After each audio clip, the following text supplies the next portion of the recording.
وآمنوا بما أنزلت مصدقا لما معكم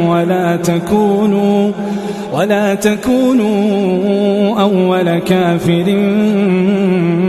به ولا تشتروا بآياتي ثمنا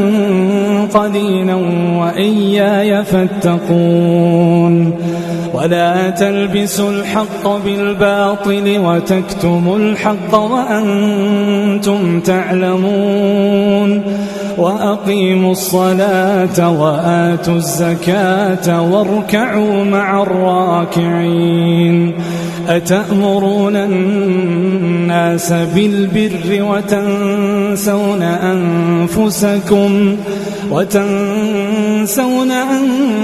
أنفسكم وأنتم تتلون الكتاب أفلا تعقلون